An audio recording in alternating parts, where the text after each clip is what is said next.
beatniks and the Gypsies. We were gaining wondering through the land and saying, what's the news? The crazy news, The news across the nation. Hey, we have got a scoop gets out, a lot of information. Hey, in a way, a groovy way, a way that we hope we'll all use.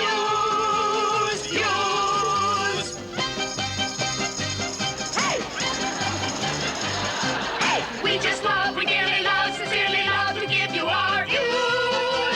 La-da-da-da-la-da-dee-da, ladies and gents, laughing looks at the news. Hey, Dick, hey, Ben, hey, news, hey.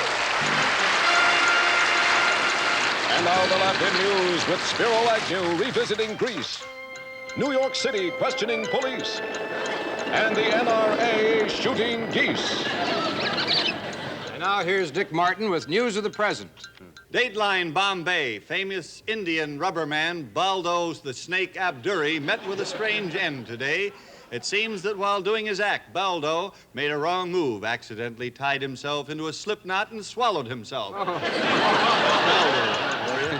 Dateline, Johnson City, Texas, former president, Lyndon Johnson, today denied the allegation that his memoirs seem to gloss over the bad aspects of his administration. When asked to comment on the escalation of the U.S. involvement in the war, Mr. Johnson replied, "What war?" Well,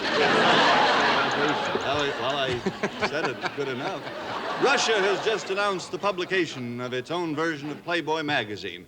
The first issue features a nude photo of Miss Moscow posed next to a Red Star tank.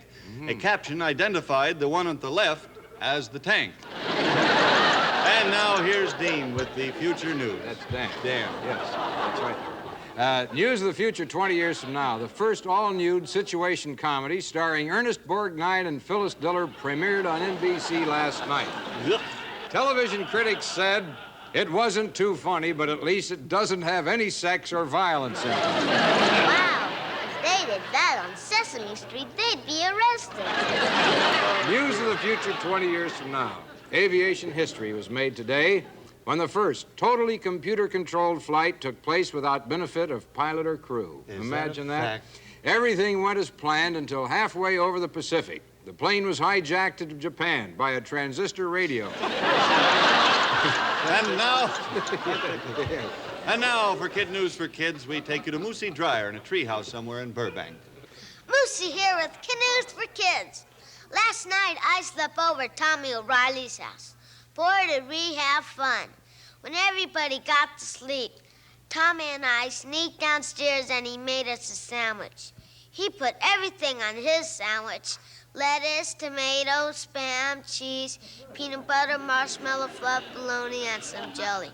I told him I wasn't hungry, so he let the lettuce off mine. Back to you, Dick and Dan.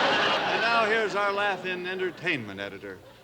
I just saw them. I didn't know it was going to be a porn. I didn't know because it was fan. First of all, the lady with the the thing and those, she had it was fan. The guy, there was a funny man. I mean, in the back, I didn't know he had I wasn't sure exactly. He had funny it was something that was incredible. First in the giraffe, when they threw the muskman, when they knew that when he leaped off the shower, and I knew that I was absolutely I couldn't believe. I think it was well worth $10. Hi, Sports fans, Big Al here. Oh, that settles it. I'm taking you to the Burbank Whoopee Motel. Tonight, I'm going to talk about swimming. If you see someone floating motionless on the water, he's doing the dead man's float. And he's been floating there for a month. You know why they call it the dead man's float. Oh, I've just blown my mind over you. This is the breaststroke. Very good for the breast. If you're doing this underwater, you'll be making a good time. If you're doing it underground, you'll be making a tunnel. Above all, after eating, wait at least an hour before swimming because you'll get cramps. And the lifeguard will point at you and laugh. Blush, blush. Are you sure there's nobody else? I was planning to show you some other arm movements used in swimming, but I decided such a demonstration would look rather foolish unless I was in water. I just finished eating. I'll get cramps. And that's the way it is, February 31st, 1907, 11. La-da-da.